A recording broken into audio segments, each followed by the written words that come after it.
his strides are quite slow. If you watch Partey playing the six, right, even though I know he's an experienced bloke, Partey has that urgency, tendency, pressing real quick, covering the space, covering for other midfielders. But Sambi is kind of lethargic, like strolling, even his running pace. Sambi is not a slouch. Sambi is not a slouch, but he plays so relaxed, and that doesn't suit the kind of game Arteta and our midfielders require. I'm sorry, it doesn't suit that. I'm not trying to bash Sambi, like I like him. Maybe he can go on low and develop his game, but based on what I'm saying this season, even based on what we've seen last season when he was signed, I'll be shocked if he makes it at Arsenal. I'm being serious. So let's remain on the game. First half, there were not too many clear-cut chances. Jesus had and half chance. You know, Jesus likes to wiggle through, showing his skills. And concerning Jesus, there are some people in the Arsenal fan base questioning his ability to score goals, questioning his what's the right word? His efficacy in terms of goal return on outcome. Now let's be very objective and let's be truthful and very honest. Jesus is not a prolific striker yet. Don't get me wrong. I'm not saying he's not a good striker. He's a top-class striker, but he's not as prolific as most of us we want him. Let's be real. Now, he creates those chances, but he doesn't pull them away like a Haaland or like an Aguero. Now, he's still 25. In the next 1 year or few months, he could become explosive. So we have to give him that room. In terms of dribbling, Jesus for me is a nice, is top class. In terms of awareness, his movements, his pace, his pressing, Jesus is fantastic. But when it comes to one of the most important things that makes a striker elite, is goal scoring. Jesus is not prolific. Now, I'm hopeful he can actually develop that part of his game as he stays at Arsenal, as he plays more with expansive wingers. Hi guys, welcome back to the channel. If you're new, please make sure you stick a like on the video. And if you like the content, do not forget to subscribe to the channel and make sure your notification bells are turned on. Make sure you check and make sure your notifications are turned on. Arsenal 1, PSV 0. Not the best of game in terms of watching experience, but not as bad as the Leeds game or as bad as the Bodo Glimt game. It was a bit better. Let's start from the lineup, right? The lineup was a bit stronger than I expected. I'm sure most of you are shocked when you saw the lineup. Jesus was starting, Nketiah on the left, Pablo Vieira as the 10, Saka starting on the right, XHAKA and Lokonga in the middle, Tierney starting as a left back, Gabriel Magalhaes and Holding at the center half, and Tomiyasu as the right back. Then Turner making another appearance in the Europa League as the goalkeeper. Fairly a strong lineup. The only place I was missing from the starting level that we usually play in the league was Saliba was missing, Saliba, Ramsdale, and Partey. Aside from those three key guys, this was a fairly strong team. So I expecting Arsenal to be more expansive, more dominating, more incisive. But we did not play as strong as we could in the first half. Let's be fair. We did not play as strong as we could. It wasn't as bad as Bodo Glimt, like I'm reiterating. It wasn't as bad as Leeds, but we're not creating clear-cut chances. Half chance here and there. Jesus was much better than he has been in the last two games, but he was still lacking a bit of sharpness. If I'm going to be very honest, he was lacking a bit of sharpness, half chances here and there. It wasn't the best, but it was good. And I was hearing about a lot of people on Twitter complaining about Sambi. Let me talk about Sambi real quick. I'm not trying to be harsh. Sambi is a youngster. He hasn't had much playing time. If you remember in the Amazon documentary, was complaining he wants to be more involved. He wants more playing time. Now he has been given appearances in Europa League and he'll be coming on in the Premier League to play a few minutes. He's not giving performances that correspond to his demand for playing time. He is not doing it for me. I like Sambi. I want him to progress. I want him to stay at the club a long time. But let's be real. He lacks the tenacity of the six. I know he's not Thomas Partey. Thomas Partey is miles ahead of him. Thomas Partey's quality is ahead of him. But for a youngster that wants to play and succeed at a club like Arsenal to take us to where we're trying to get to, Sambi, for me, I'm sorry, he might not. I'm choosing my words carefully. He might not just be the one. His positional awareness is shocking. He doesn't have tenacity at the urgency. His strides are quite slow. If you watch Partey playing the six, right, even though I know he's an experienced bloke, Partey has that urgency, tenacity, pressing real quick, covering the space, covering for other midfielders. But Sambi is kind of lethargic, like strolling. Even his running pace. Sambi is not a slouch. Sambi is not a slouch. But he plays so relaxed, and that doesn't suit the kind of game Arteta and our midfielders require. I'm sorry, it doesn't suit that.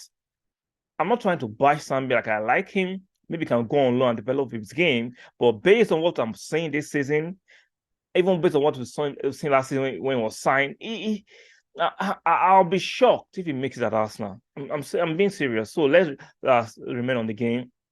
First half, there were not too many clear-cut chances. Jesus had a half chance. You know, Jesus likes to wiggle through, showing his skills. And concerning Jesus, there are some people in the Arsenal fan base questioning his ability to score goals, questioning his what's the right word? His efficacy in terms of goal return and outcome.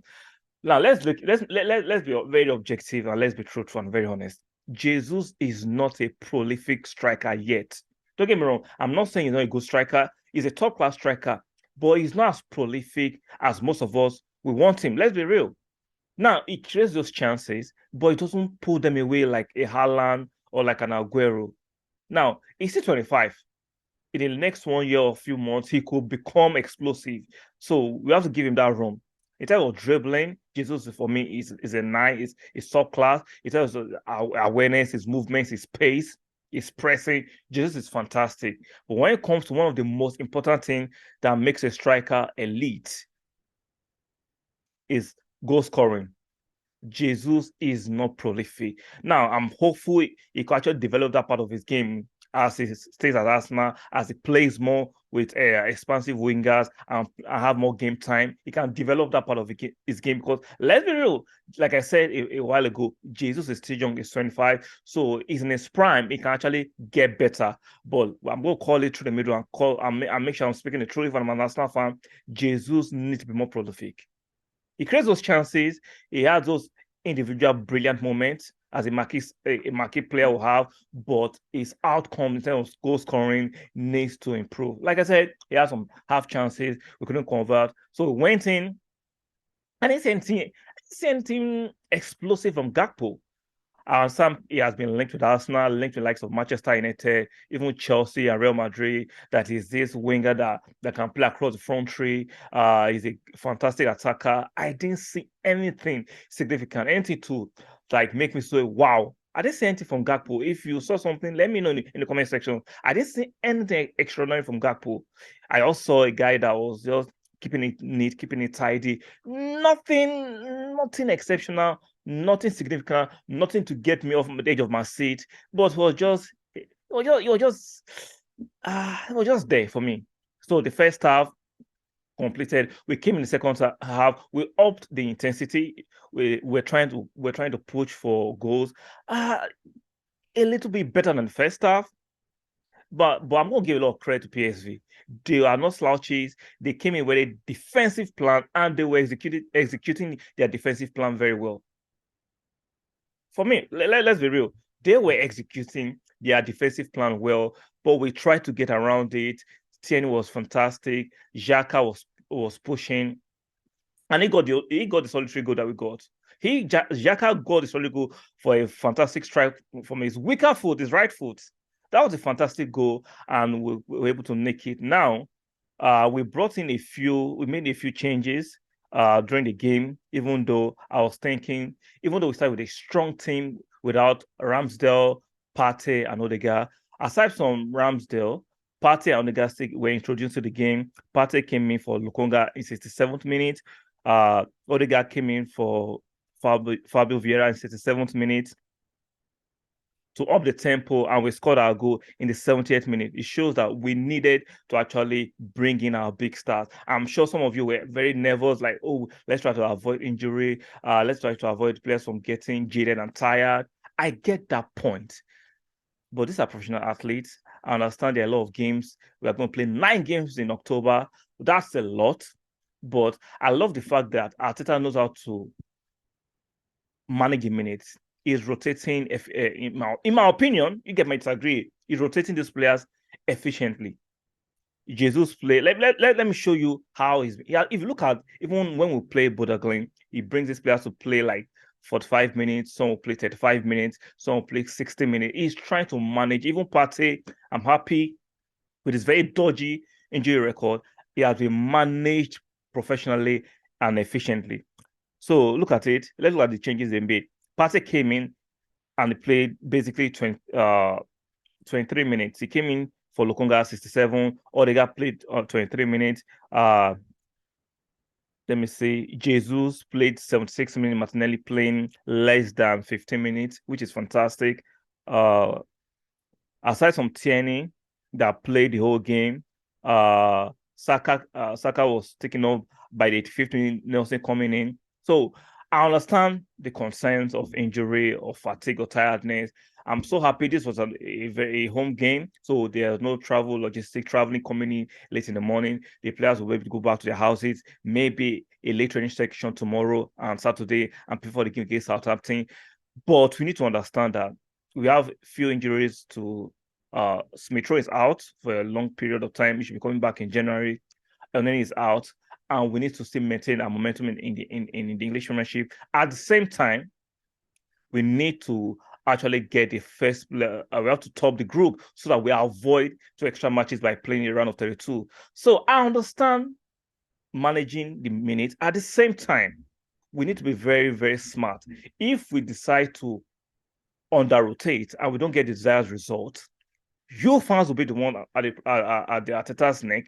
Same fans will begin to change the tone.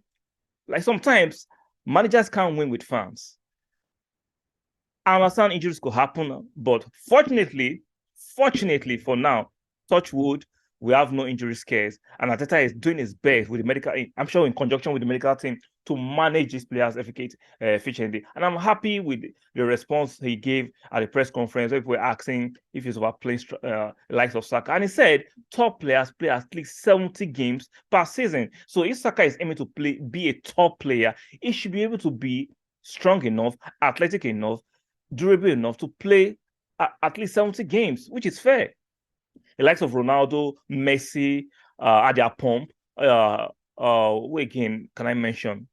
Let's take Ronaldo and Messi. These guys were playing 60 to 70 players 70 games rather every season in, season out. So if you want to be a top player, you should be able to do that. And I find it very disingenuous and hypocritical or senseless. If you want Arsenal to be in the Champions League, that most fans are demanding, that means your first team is going to play Saturday, Sunday sometimes, and Wednesday. They'll play on Saturday and play on Tuesday and Wednesday. You can't afford to rotate heavily when you're in the Champions League. No, the players will have to have the endurance, the stamina to play Saturday in the league and play Tuesday or Wednesday in the Champions League. So you cannot aspire to be playing in the summit of the Champions League and be afraid of rotation. It doesn't make sense. You have to choose which one you want. I don't understand the argument of some of these Arsenal fans. It's like your ignorance is so glaring and you don't see through it, that you are speaking from both sides of the mouth. Top players understand that they have to play every 3 days. You play on Saturday in your league, then you play on Wednesday you play on Tuesday or Wednesday in the Champions League, and a few days later you play in the league. Is what top players do. The likes of Salah, Mane, and their pump are doing the same thing. So I don't understand. Oh, let's rest these players, or they're close to injuries. Stop it. I understand your concern. I understand most Arsenal fans have been traumatized for a long time. They've forgotten how these players' welfare are taken care of, how these players know how to actually manage themselves. Now, they might look tired. They'll get their rest. They'll get a massage tomorrow. They'll get a recovery tomorrow. They have the best dietitian, nutritionists. They have the best doctors to make sure their minutes are managed properly. So calm down. I'm sure most of you are used to Europa League or not playing Europa at all.